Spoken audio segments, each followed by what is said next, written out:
Bagaimana software diinstal dalam pikiran bawah sadar? Video sebelum ini menjelaskan bagaimana software terpasang karena lingkungan, karena orang tua. Dan ada baiknya saya berikan satu contoh lagi bagaimana pikiran itu diinstal. Mengapa penting bagi saya untuk menjelaskan banyak-banyak dan pengulangan-pengulangan tentang software ini? Karena apapun yang bisa dipasang, itu bisa dibongkar. Jadi ketika Anda merasa diinstal sesuatu yang jelek, Anda ubah. Kalau Anda merasa tidak ada softwarenya, maka ada baiknya kita pasang software sesuai yang Anda butuhkan. Cara pasang orang tua ke anak, kita bisa beri contoh dengan ilustrasi sebagai berikut. Saya tanya kepada sahabat semua, terutama yang wanita. Perhatikan bayi yang 6 bulan. Misalnya bayi itu adalah anak Anda, keponakan Anda, atau sepupu Anda. Bisakah anak tersebut berbicara? Maka kita semua akan menjawab, bayi tersebut belum bisa berbicara. Komunikasi verbal bayi tersebut hanya menangis, diam, tersenyum, atau tertawa.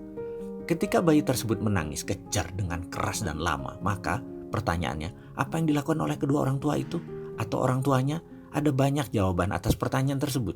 Ada yang diganti popoknya, diajak main, dikasih nenen, dan lain sebagainya. Dan disinilah pertama kali database mulai dimasukkan oleh orang tuanya. Di Indonesia, dalam catatan aplikasi psikologi anak bayi yang menangis, oleh orang tuanya lebih dari 80% dinenenin atau dikasih susu. Sementara di Jepang, di Amerika, di beberapa negara Afrika, di Eropa budayanya lain lagi. Karena sudah dilihat tidak pipis, belum waktunya makan, tidak ada masalah fisik yang berarti, aman dalam box. Banyak orang tua hanya memainkan dan mengajak komunikasi sang bayi. Bayi pun begitu tidak diam, diteruskan main dan diajak bicara. Inilah yang kemudian hari di Indonesia banyak anak yang menggunakan tangisan sebagai senjata mempengaruhi orang tuanya. Karena tidak dibiasakannya negosiasi. Dibiasakan dituruti keinginannya, anak menjadi demanding, sangat banyak maunya.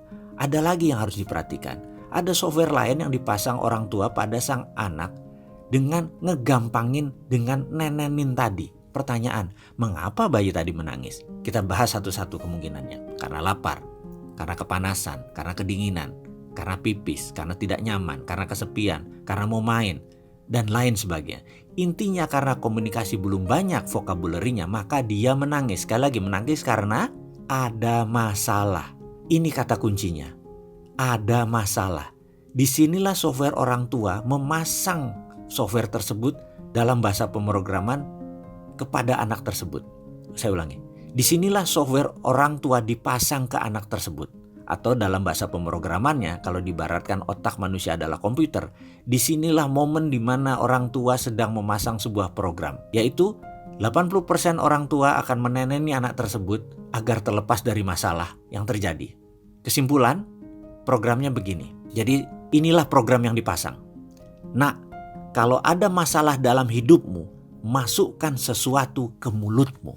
Software ini terpasang dalam pikiran bawah sadar sang anak sampai dewasa, di mana setiap Anda bermasalah dalam hidup Anda, di mana setiap ada masalah dalam hidupnya, mulailah dia memasukkan sesuatu ke mulutnya.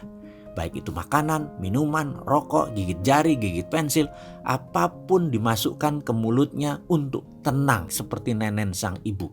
Tidak heran, masalah memasukkan ke mulut tadi, yang paling banyak adalah makanan. Dan ini membuat populasi manusia Indonesia 35% adalah overweight.